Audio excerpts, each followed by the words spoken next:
Basically دیکھیں پہلے جو نیب نے ان کو جو آپ کو پتا ہے جو چیز میڈیا میں بھی رپورٹ ہوئی وہ تھی ایک لائسنس کے اوپر الکوہل کے کوئی کسی ہوٹل کا لائسنس تھا، لیکن جب وہ گئے تو پھر اس میں اگر کوئی اور بھی سوال انہوں نے ابھی کوئی سوال نامہ دیا تو ہے سی ایم صاحب کو. تو جو اس میں جو بیسک چیز ہے جو پرنسپلی جو میں چیزوں کو ڈسکس کروں گی کیونکہ جو ان سے سوال پوچھے گئے وہ ایکچوئل کیا تھے اور آگے انہوں نے جوابات کیا دینا ہے اس کا بہتر جواب تو سی ایم صاحب خود دے سکتے ہیں. لیکن جو امپورٹنٹ چیز ہے جو میں آپ سے شیئر کرنا چاہتی ہوں وہ یہ کہ نیب کے جو بھی تقاضے ہوں گے، جو بھی ان کے اوپر چارجز ہیں یا جو بھی شکایات ہیں وہ ان کو ہر طرح سے انہوں نے کنوے کر دیا ہے کہ وہ ہر طرح سے قانون سے بالا تر نہیں ہے، وہ نیب کو سیٹسفائی کرنے کی کوشش کریں گے اور اگر اس کے بعد بھی اگر کوئی ان کے کنسرنز ہوں گے تو ان کو بھی ایڈریس کیا جائے گا. تو اس میں جو امپورٹنٹ چیز ہے وہ یہ ہے.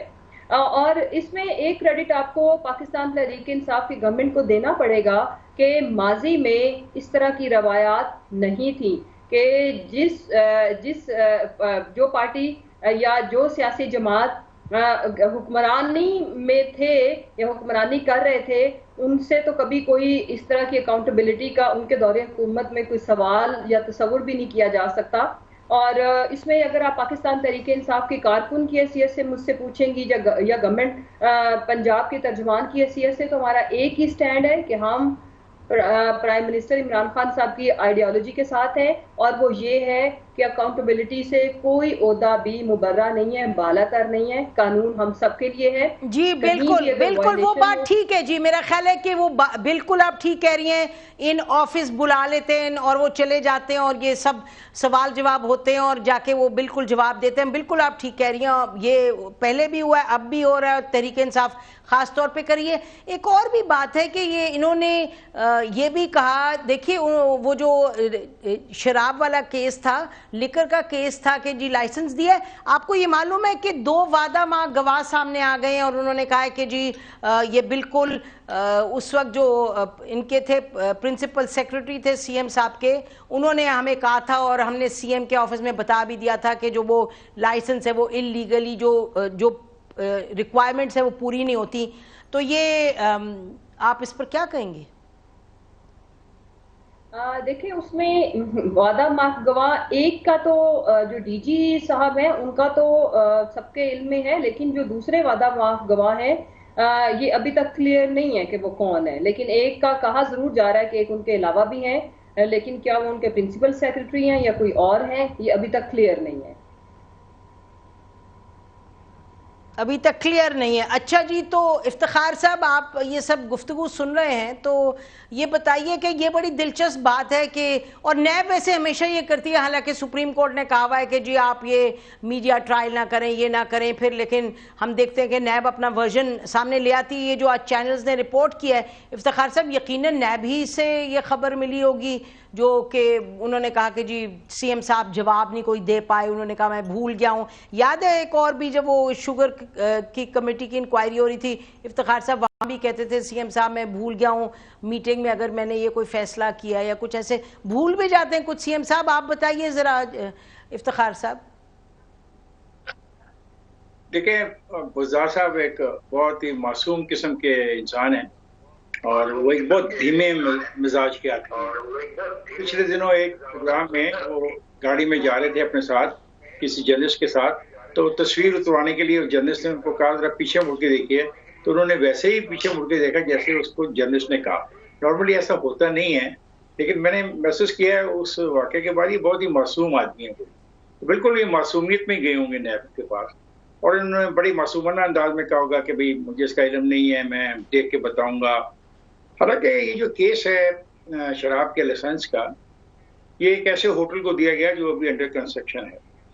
اس پہ اعتراضات جو لگائے گئے وہ بھی فائل کے اوپر موجود ہیں، اس کے باوجود ان کو یہ لائسنس دیا گیا. تو یہ کوئی وائلیشن تو ہوئی ہے اور اسی وائلیشن کی بنیاد پر نیب نے ان کو طلب بھی کیا. یہ ان کے علم میں تھا، تو یہ وہ مشکل نہیں تھا چیف منسٹر صاحب کے لیے کہ وہ اس کا جواب واضح طور پہ نہ دے سکتے. کوئی نئی انہونی بات ان سے نہیں پوچھی جا رہی تھی نیب کی آج کی تفتیش میں.